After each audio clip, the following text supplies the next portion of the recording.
There are two types of گندگیز. گندگیز کی کتنی قسمیں ہیں؟ دو قسمیں. ایک ظاہری گندگی ناپاکی اور ایک باطنی گندگی. بلکہ اس سے بھی پہلے ایک ظاہری گندگی, ایک معنوی گندگی. معنوی گندگی کہتے ہیں جو نظر نہیں آتی, محسوس ہوتی ہے. اب ظاہری گندگی کیا ہے؟ یہی جو گندگی ہوتی ہے, واش روم گئے تو پانی کا استعمال اسلام نے سکھایا, اور اسلام نے کہا کہ یہ خنزیر مت کھاؤ, کتے بلی انسانوں کے کھانے کی چیز نہیں. یہ ظاہری گندگی ہے نا. خون اگر کپڑوں پہ لگ جائے تو کپڑے کیا ہو جاتے ہیں؟ ناپاک. اس بارے میں بھی غیر مسلموں کے پاس کوئی رہنمائی نہیں ہے. رہنمائی نہیں ہے. بس انہوں نے اتنی صفائی کا اہتمام کیا کہ جراثیم نہ پھیلیں بس. پھر یہ جو ظاہری گندگی ہے اس میں بھی دو قسمیں ہوتی ہیں. ایک نجاست حقیقی, ایک حکمی.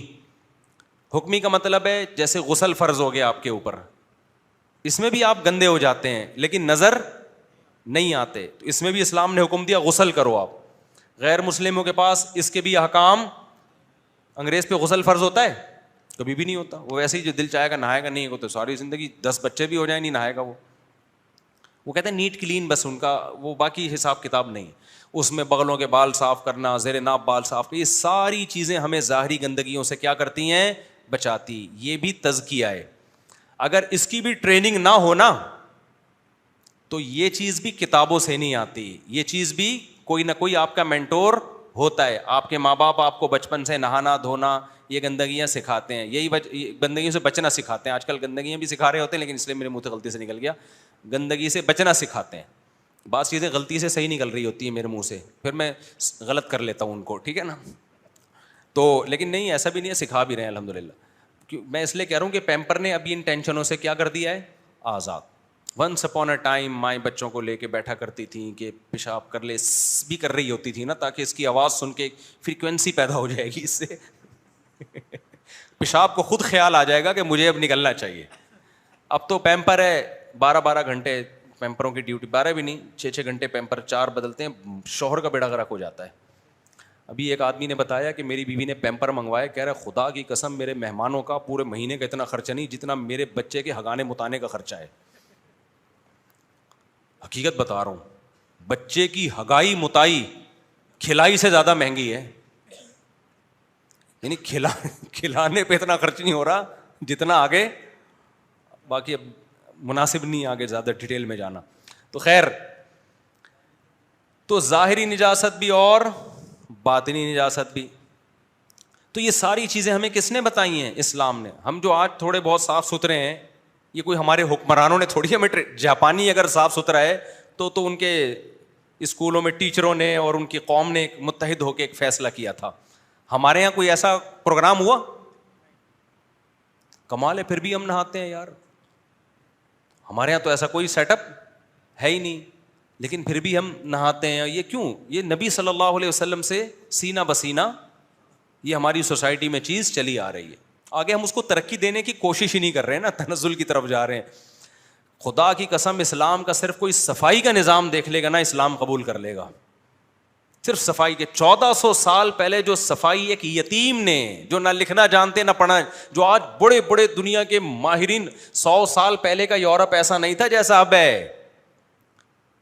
ان کی رپورٹیں تھی, ملکہ جو رائل فیملیز کی ملکائیں ہوتی تھی نا, 4 سال نہیں نہاتی تھی وہ. یہ انہی کی کتابوں میں لکھا ہوا ہے. خلیفہ عثمانی ہے نا, خلافت عثمانیہ کا جو خلیفے ہوتے تھے, ان کے پاس جب فرانس کی شہزادیاں یا ان کی ملکاؤں کے پاس آتی تھیں تو ملکہ جو خلافت عثمانیہ میں جو ملکائیں ہوا کرتی تھیں, وہ پہلے فرانس کی جو شہزادیاں اور ملکاؤں کو واش روم میں لے جا کے نہلایا جاتا تھا ان کو, کہ ان کو یہاں نہیں آنے دینا, بدبو آ رہی ہے. اتنے میلے تھے یہ تو بعد میں ان لوگوں میں شعور آیا کہ ترقی نہیں کر سکتے اگر ہم اسی طرح میلے رہے. ایسے حال تھے ان کے, یہ تو بعد میں ان لوگوں میں شعور آیا ہے. ایک گورے نے خود اعتراف کیا کہ ہم نے نہانا مسلمانوں سے سیکھا ہے. تو ہمارے جو بادشاہ ہوتے تھے نا, وہ بدبو سے مر جاتے تھے ان لوگوں کی. یہ آتے تھے تو ان کو بڑے ہوتا تھا کہ ان کو پہلے سروس اسٹیشن میں لے کے جاؤ, تھوڑا ٹیوننگ سروس کروا کے لے کر آؤ ہمارے پاس. میں نے ایک کتاب عربی تھی, اس کا ترجمہ کیا اردو میں, ایک عرب نے لکھی. اس عرب نے 150-200 سال پرانے لندن جو ہے نا, یو کے کی رائل فیملی کے شادی کارڈ جو تھا نا اس کا وہ اس نے مضمون شائع کیا. کوئی نکلا ہوگا, تاریخی ہوتے ہیں نا, پرانا شادی کارڈ نہیں ہوتے جیسے بہت پرانے نکل آتے ہیں تو وہ پھر عجائب گھر میں رکھنے کے قابل ہوتے ہیں. اس شادی کارڈ میں یہ لکھا ہوا تھا, جو رائل فیملی کا, لندن کا, برطانیہ کا, اس میں یہ لکھا ہوا تھا کہ جتنے حضرات ہماری شادی میں آئیں گے کھانا کھانے کے لیے, ان سے گزارش ہے کہ دسترخوان سے ناک صاف نہ کریں. نہیں آئی بات میرا خیال ہے سمجھ میں, دسترخوان سے ناک صاف نہ کریں, اور کھانے کے بعد تھوکنے کے لیے الگ تھوک دان دیا جائے گا, پلیٹ میں نہ تھوکیں. یہ کس کی شادی ہو رہی ہے؟ رائل فیملی والوں کی. یہ تو اب تمیز آئی ہے لوگوں میں.